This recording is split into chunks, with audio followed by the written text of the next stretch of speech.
শিবরাত্রির রাত। পুরনো এক শিব মন্দিরে বিশাল আয়োজন চলছে।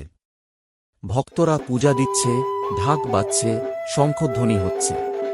কিন্তু গ্রামের এক অলস যুবক নিতাই, যার বিশ্বাস নেই এসব পূজায়, সে মন্দিরের এক কোণে বসে হাসছে।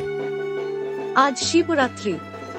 এই রাতে যদি মন থেকে প্রার্থনা করা হয়, মহাদেব সব মনস্কামনা পূরণ করেন। কিন্তু কেউ যদি এই রাতে পাপ করে, সে কখনো রক্ষা পায় না। নিতাই হাসতে হাসতে, এত কষ্ট করে উপোস থেকে কি লাভ? শিব ঠাকুর কি সত্যিই আছেন? পুরোহিত গুরু রামশরণ শোনেন এবং বলেন, শিবরাত্রির রাতে কটু কথা বললে অভিশাপ লাগে, সাবধান হও নিতাই। নিতাই, শিবরাত্রির রাতে দেবতাদের অপমান করো না।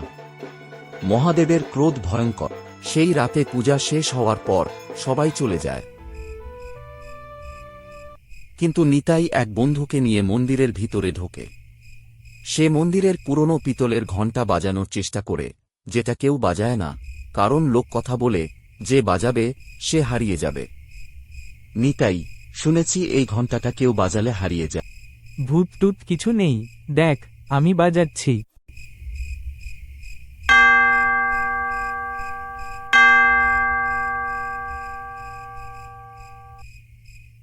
সে জোরে টেনে ধরে ঘণ্টার দড়ি। মুহূর্তেই মন্দিরের বাতাস ভারী হয়ে যায়, বাতি নিভে যায়, আর শিবলিঙ্গের সামনে এক রহস্যময় ছায়ামূর্তি দেখা যায়। ছায়া থেকে এক গম্ভীর কণ্ঠ আসে, অহংকারী, তুই আমার মন্দির কলুষিত করলি। তোর শাস্তি নিশ্চিত।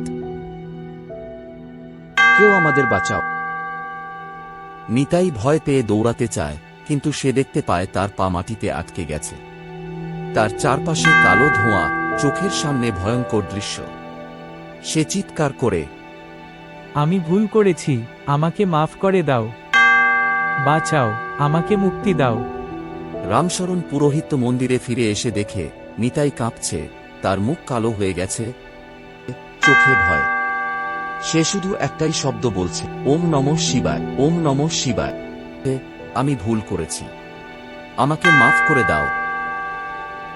পুরোহিত রামশরণ এক হাত উঁচু করে মন্ত্র পাঠ করতে থাকেন, ওম নমঃ শিবায়। মহাদেব আপনার আশীর্বাদ করুন। ধোঁয়া মিলিয়ে যায়, মন্দির আবার আগের মতো শান্ত হয়ে যায়।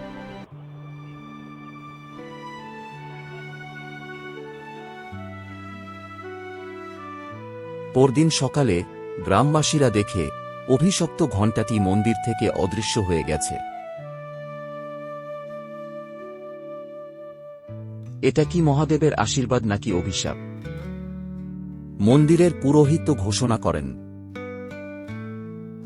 এই মন্দির শিবের আশীর্বাদেও পবিত্র, আবার তাঁর ক্রোধেও ভয়ঙ্কর। যারা তাকে অপমান করবে, তারা নিজের ভাগ্য নিজেই নির্ধারণ করবে। আর সেই রাতের পর কেউ আর কখনো অভিশপ্ত ঘণ্টা বাজানোর সাহস দেখায়নি। আর নিতাই, সে এখন পাগলের মতো শুধু ওম নমঃ শিবায় জপ করে। কেউ জানে না সেই রাতের পর তার সাথে ঠিক কি হয়েছিল।